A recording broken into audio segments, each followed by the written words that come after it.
আগের পর্বে এইখানেই আমি তোমাদের সঙ্গে শেষ করেছিলাম, তাই আবারও একটু এখান থেকেই শুরু করছি। সিকিমে ঘুরে আসার পর ভীষণ অসুস্থ ছিলাম। চলো আগে গিয়ে বলছি ঘটনা। এখন আমরা সিলারি গাঁওয়ে এসেছি আর এখানে হোমস্টেতে আছি। আর এখানে এসে আমরা এখন এখানকার যে চারিপাশের ভিউটা সেটাই দেখার জন্য মানে পায়ে হেঁটে আর কি মানে দেখতে যাচ্ছি।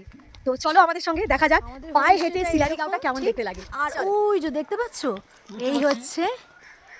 এই হচ্ছে কাঞ্চনজঙ্ঘা। অসাধারণ, অপূর্ব, মানে কি বলবো, একটা মিনি হোমস্টে আর এত সুন্দর জায়গা, মানে অপূর্ব অপূর্ব অপূর্ব। মানে আমাদের এই বছর ট্যুরে ইস্ট সিকিম, আর সেখানে আমাদের প্রথম গন্তব্যস্থল ছিল কিন্তু এই সিলারিগাঁও। শুনেছিলাম বা যাওয়ার আগে অনেক আমি ব্লগ দেখেছিলাম, সিলারিগাঁও কিন্তু অপূর্ব সুন্দর, এরকম আমি জেনেছিলাম।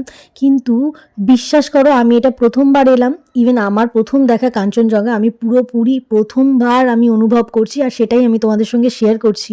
সিলারিগাঁওটা এতটা সুন্দর একটা মানে প্রকৃতির মাঝখানে, যে তোমরা অবশ্যই একবার এখানে এসো আর এসে এই জায়গাটা দেখো।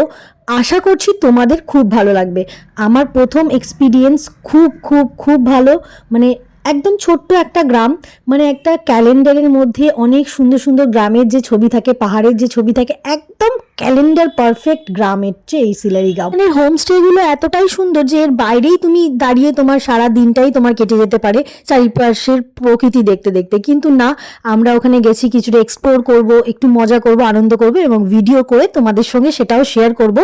তো সেই কারণে আমরা কি করলাম, একটু বিকেল বিকেল মানে আমাদের খাওয়া দাওয়া শেষ করেই আমরা একটু ফ্রেশ হয়ে নিয়েই আমরা কিন্তু পায়ে হেঁটে আমরা এই সিলারিগাঁওটা ঘুরতে বেরিয়ে গেছিলাম। বিশ্বাস করো, আমাদের যেহেতু সমতলে হাঁটাহাঁটি মানে অভ্যাস, সেই জন্য পাহাড়ি অঞ্চলে হেঁটে ঘোরাটা আমাদের কাছে কিন্তু খুব টাফ লাগছিল। তবুও বলবো, তোমরা যদি সিলারিগাঁও যাও আর এর যে ভিউ পয়েন্টটা, যেটা এখান থেকে হচ্ছে 3 থেকে 4 কিলোমিটার, মানে প্রায় তোমাদেরকে 1 ঘন্টা মতন হেঁটে ট্র্যাক করে যেতে হবে, মানে হেঁটে পায়ে হেঁটে যেতে হবে।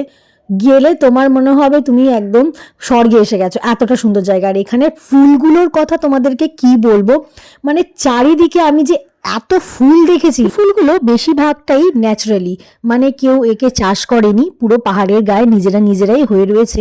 আর এত অপূর্ব সুন্দর লাগছে, দূরে ওইদিকে তাকালে হচ্ছে পাহাড় আর পাহাড়, আর বাঁদিকে তাকালে শুধু ফুল। আমি জানলাম সিলারিগাঁওতে এসে বেশিরভাগ কিন্তু চারিদিকে হোমস্টে রয়েছে, হোটেল মাত্র কয়েকটা হাতে গোনাই রয়েছে। তবে তোমাদের 100% স্যাটিসফ্যাকশন হবে এখানের হচ্ছে হোমস্টেগুলোতে। এখানের হোমস্টেগুলো ভীষণ সুন্দর, তোমরা দেখতেই পাচ্ছ আমাদের এখানে চারিদিকে কত বড় বড় হোমস্টে রয়েছে। আমরা যে হোমস্টেটা ছিলাম সেটাও সুন্দর। ইভেন এখানে দেখো একদম পাহাড়ের টপে কতগুলো হোমস্টে রয়েছে। তোমরা আসলে মানে তোমাদের হিসেব অনুযায়ী তোমরা কিন্তু হোমস্টে বেছে নিতে পারো, কিন্তু হোমস্টে যেটা তোমরা বাঁচবে প্রত্যেকটাই কিন্তু ইকুয়ালি সুন্দর। কতটা তোমাদেরকে এক্সপ্লেন করতে পারছি বা আমার কতটা কথার মধ্যে তোমরা বুঝতে পারছো আমি জানি না, কিন্তু আমি সত্যিই খুব এক্সাইটেড এবং আমি তোমাদেরকে বোঝাতে খুব উদ্যত যে এই জায়গাটা সত্যিই সুন্দর। এই দূরে দেখো এই হোমস্টেটা, এটা কিন্তু একেবারে নিরিবিলি, আমার তো হন্টেড হাউস মনে হচ্ছিল।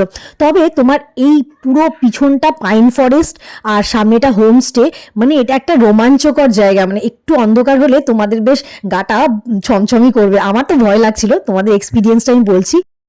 বলতে বলতে আমরা প্রায় অনেকটা উঁচুতে এসে গেছি, কিন্তু এটা তো সবে শুরু। বিকাল পুরো হয়ে এসেছে, অন্ধকার প্রায় হয়ে আসবে এরকম অবস্থা। কিন্তু এখান থেকে আমাদেরকে এখনো 3 থেকে 4 কিলোমিটার এই যে রাস্তাটা, এই রাস্তা ধরেই যেতে হবে।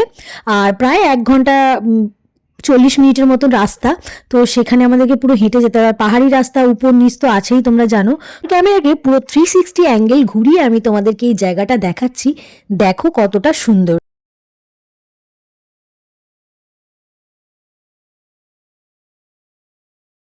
তাহলে সিলারিগাঁওয়ের মেন ভিউ পয়েন্ট রামতি ভিউ পয়েন্টে যাওয়া যাক। যাওয়ার সময়টা বেশ রোমাঞ্চ লাগছিল যে বেশ তাড়াতাড়ি যাব, একটা দারুণ ভিউ দেখতে পাবো। কিন্তু যতটা ভাবছিলাম তার থেকেও কঠিন, 3 থেকে 4 কিলোমিটার রাস্তা হেঁটে যেতে হবে। আর পাহাড়ি রাস্তায় হাঁটা মানে তোমরা বুঝতেই পারছো কতটা কঠিন। মানে আমরা যারা সমতলে হেঁটে অভ্যস্ত, তাদের পাহাড়ি এলাকায় হাঁটতে যে কতটা কষ্ট, সত্যি যারা যায় বা গেছে তারা তো জানেই। চলো, অনেকেই যাচ্ছে এইরকম সময়, কিন্তু তারা খুব দ্রুত হাঁটছে, আমরা তো সেইভাবে তাদের সঙ্গে গিয়ে হাঁটতেই অনেকটাই পাচ্ছিলাম কিছু না। miss করবো। তো আমরাও চেষ্টা করলাম। প্রথমে আমরা ভাবছিলাম যে আমরা যাব না, বেশ অনেকক্ষণ ভাবনা চিন্তা করলাম, যাব না। তারপর আমার অদ্রিজা বলল যে না মা আমি যাব, এসেছি যখন আমি যাব, প্লিজ তোমরা চলো। তো ওরই হাত ধরে আর কি আমরা চললাম। বেশ দারুণ একটা পাখির আওয়াজ ঘন জঙ্গলের ভেতর দিয়ে আসছিল, অনেক সুন্দর লাগছিল। সন্ধে পুরো নেমে গেছে, এরকম সময় রোমাঞ্চকরও লাগছিল। চলো তাহলে আমরা ভিউ পয়েন্টে যাই, রামতি ভিউ পয়েন্টে। ওখানে গিয়ে দেখা হচ্ছে। ভালো থেকো, সুস্থ থেকো, তোমাদের সঙ্গে কিন্তু অনেক গল্প